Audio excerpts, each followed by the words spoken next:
मेरे सामने बैठे कोई नारंगी खटमल, संबित पात्रा जैसे लोगों को तो मैं फिर भी सीधा करता हूँ।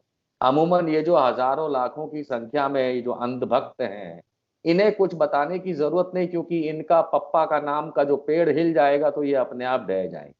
लेकिन फिर भी मैं एक बात बता दूं अंधभक्तों तुमको, कि तुम लाख बुरा चाहो, मंजूर खुदा ही होगा। और जितना भी मोदी कर ले प्रोपागेंडा, प्रधानमंत्री तो राहुल गांधी ही होगा। देश में मोदी महाराज बिल्कुल ओम नमो स्वाहा हो चुके हैं। गर्मी है कि योगी आदित्यनाथ, जो अपने आप को बहुत बड़े तीस मारखा राजनीति के समझते थे, वो मेरी भाषा में राजनीतिक चूहे निकले हैं। और उनको हटाने तक की बात इस समय चल रही है, क्योंकि कोरोना को वो संभाल नहीं पाए। और ये अब तक, यानी कि चेयरमैन साहब नरेंद्र मोदी की इज्जत का बन गया केसर फालूदा। और हकीकत मानिए कि मोदी के जाने का समय आ गया है, बस सोचना बाकी है कि गुजरात वापस लेगा।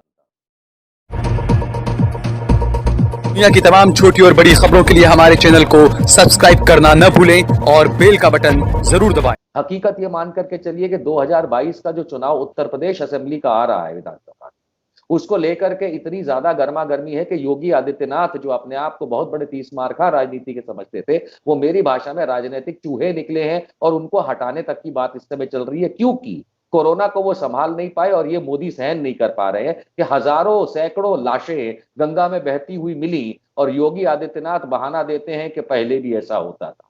किसी को ऑक्सीजन नहीं दे पाए, दवाई नहीं दे पाए, अस्पताल नहीं दे पाए, और योगी आदित्यनाथ डंडे के जोर पर राजनीति करने निकलते थे।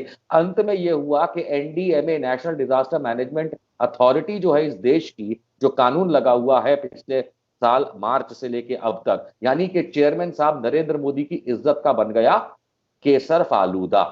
केसर इसलिए कहा क्योंकि भगवा पहनने का बड़ा शौक है योगी आदित्यनाथ को। तो ये जो केसर फालूदा बना दिया गया है, इसकी बदौलत इस समय योगी को भी हटाने की चर्चा परिचर्चा सब चल रही है। और भारतीय जनता पार्टी यूपी से गायब होती और साइकिल चलती हुई दिख रही है।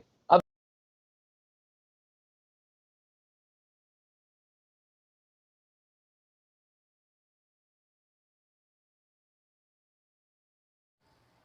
दोस्तों, क्या उत्तर प्रदेश में योगी आदित्यनाथ की कुर्सी हिल सकती है? क्या योगी आदित्यनाथ की जगह किसी और को सीएम बनाया जा सकता है? और अगर किसी और को सीएम बनाया जा सकता है तो वो कौन होगा? क्या वो ओबीसी कोटे से होगा, ताकि उत्तर प्रदेश में ओबीसी कोटे को अगले चुनाव में साधा जा सके?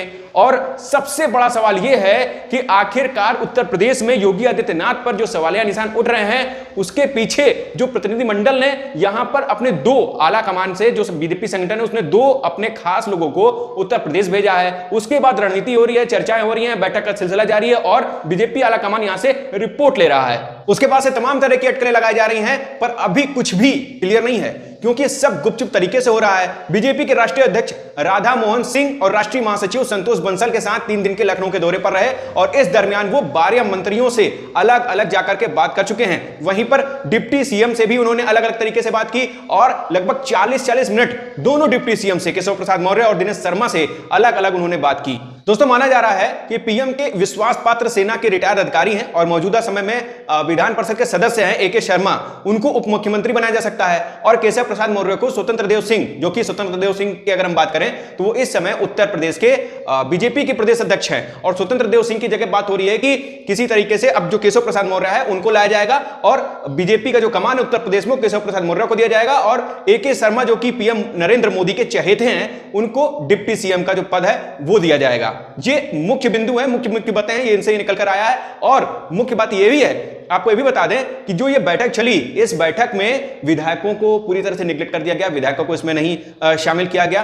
12 मंत्री थे जिनसे अलग अलग जाकर के इन लोगों ने बातचीत किया। वहीं 12 मंत्रियों से गुपचुप तरीके से बैठक का नतीजा यह लगाया जा रहा है कि पंचायती चुनाव में बीजेपी को जो हार मिली है, और जिस तरह से उत्तर प्रदेश में कोरोना वायरस के संक्रमण के दौरान जिस तरह से सरकार की फजीहत हुई है, चाहे उत्तर प्रदेश की आप बात कर लीजिए, लखनऊ की आप बात कर लीजिए, जो कि कहा जा रहा था कि राजधानी लखनऊ का यह अगर हाल है कि जो शमशान, पूरा शहर शमशान में तब्दील होता जा रहा है, शमशानों के घाटों के जो हालात थे वो इतने बद से बदतर हो गए थे कि वहां लाशें जलाई नहीं जा पा रही थी, लाशों के लिए लाइन लगाना पड़ा था 24-24 घंटे, 72-72 घंटे। उसके बाद ये सवालिया निशान उत्तर प्रदेश में उठने लगा था कि उत्तर प्रदेश की अगर राजधानी लखनऊ का यह हाल है तो पूरे उत्तर प्रदेश के छोटे गांव, कस्बे और जो जिले हैं उनके क्या हालात होंगे। और कुछ दिनों बाद उनके हालात भी आपको देखने को मिले जब गंगा के घाट के किनारे, प्रयागराज की अगर हम बात करें, गंगा के घाट के किनारे तमाम तरह के जो लाशें हैं उन लाशों को पाया गया। और बहुत सारे जितने भी यहां गंगा के घाट हैं, उन्नाव की हम बात करें और जो भी गंगा नदी के किनारे के जो घाट हैं उन पर जब लाशों को देखा गया कि लाशें सड़ रही हैं, वहां पर कुत्ते नोच रहे हैं, कुत्ते खा रहे हैं और लाशों का भी किसी तरह से कोई ठिकाना नहीं है। उसके बाद सरकार ने क्या किया कि सरकार ने जाकर के वहां पे उनके जो कपड़े थे वो हटवाए कि जिससे कि मैप में वो चीजें ना आ सके।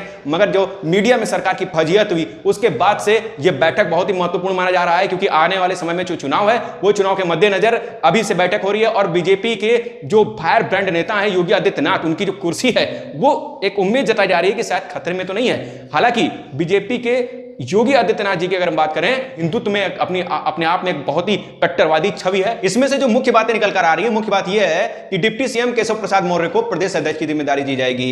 इस समय प्रदेश अध्यक्ष स्वतंत्र देव सिंह हैं, उनकी जगह यह जिम्मेदारी डिप्टी सीएम केशव प्रसाद मौर्य को दी जाएगी। वो इसलिए दी जाएगी कि जो ओबीसी जो वोट बैंक है वो शायद उसको अच्छे से साध सके। 2017 की बात करें, 2017 में उन्होंने बहुत ही बेहतरीन तरीके से यह काम किया था, चाहे सोशल मीडिया का इस्तेमाल हो, चाहे जो भी इस्तेमाल हो, उस तरीके से उन्होंने इंजीनियरिंग, सोशल इंजीनियरिंग के तरीके से उन्होंने अपना जो वोट बैंक था वो साधा था। और ओबीसी वोट बैंक के साधने के नतीजे के चलते ये हुआ था कि उत्तर प्रदेश में अगर सीएम की रेस में हम बात करें तो पिछली बार केशव प्रसाद मौर्य भी थे और उसी के साथ प्रधानमंत्री के भी चहेते थे मनोज सिन्हा जी रेस में। उन्होंने पूजा भी कर लिया था जाकर के, विश्वनाथ में भी गए थे। मेन जो आदमी थे वो दो लोग रेस में थे, मनोज सिन्हा और केशव प्रसाद मौर्य।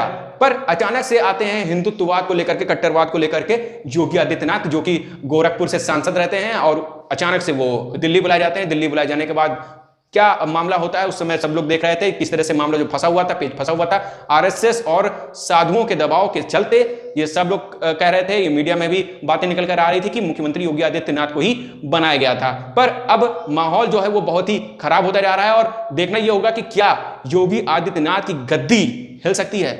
दो मुख्य बातें थी वो आपके सामने हमने रखी। पहला, डिप्टी सीएम केशव प्रसाद मौर्य को स्वतंत्र देव सिंह की जगह प्रदेश अध्यक्ष बनाया जाएगा। दूसरा, उप मुख्यमंत्री एके शर्मा को बनाया जाएगा। जी हां, एके शर्मा वही हैं जो प्रधानमंत्री नरेंद्र मोदी के खास चहेते, सेना के रिटायर्ड अधिकारी हैं, ऑफिसर हैं और मौजूदा समय में विधान परिषद के सदस्य हैं। तो एके शर्मा को ये अटकलें लगाई जा रही हैं कि उप मुख्यमंत्री का पद दिया जाएगा और ये तमाम सारी जो बातें हैं वो निकल कर आई हैं। इस बार दो मुख्यमंत्री थे जो हमने आपके सामने रखे।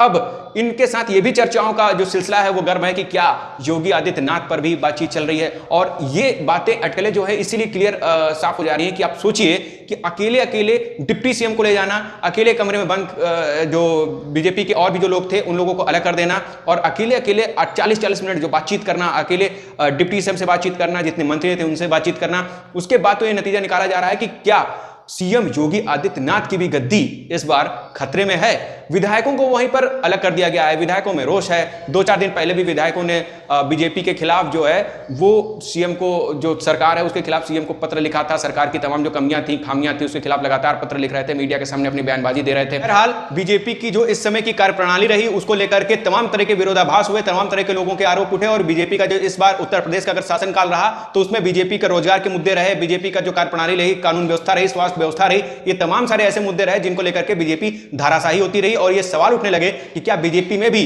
बड़ा सत्ता परिवर्तन होगा। और इन बातों को अब प्रबलता मिल रही है जिस तरह से बीजेपी के हाई कमान की तरफ से ये रिपोर्ट तैयार की जा रही है। और उसके बाद देखना यह होगा कि किस तरह से बीजेपी उत्तर प्रदेश में बदलाव होंगे। और कुछ दिनों बाद ये सवालों से पर्दा उठ जाएगा, क्योंकि बीजेपी प्रतिनिधिमंडल की तरफ से जो व्यक्ति आए थे वो अब जाकर के दिल्ली में रिपोर्ट दे चुके हैं और अपना रिपोर्ट सौंप चुके हैं। उसके बाद जाकर के पता लग पाएगा और उसी के बाद जाकर के इन रिपोर्ट पर जब मोहर लगेगी, जब ठप्पा लगेगा, तभी सारी चीजें क्लियर हो पाएंगी। बहरहाल दो मेन जो बातें थी, दो मेन जो बिंदु थे, जो मुख्य जो बातें थी कि केशव प्रसाद मौर्य को बनाया जाएगा उत्तर प्रदेश का प्रदेश अध्यक्ष और उनकी जगह आएंगे एके शर्मा, जो कि प्रधानमंत्री नरेंद्र मोदी के चहेते बताए जा रहे हैं, खास बताए जा रहे हैं। तो ये कहीं ना कहीं एक बड़ा फेरबदल बीजेपी में होने वाला है, एक बहुत बड़ा परिवर्तन होने वाला है उत्तर प्रदेश में।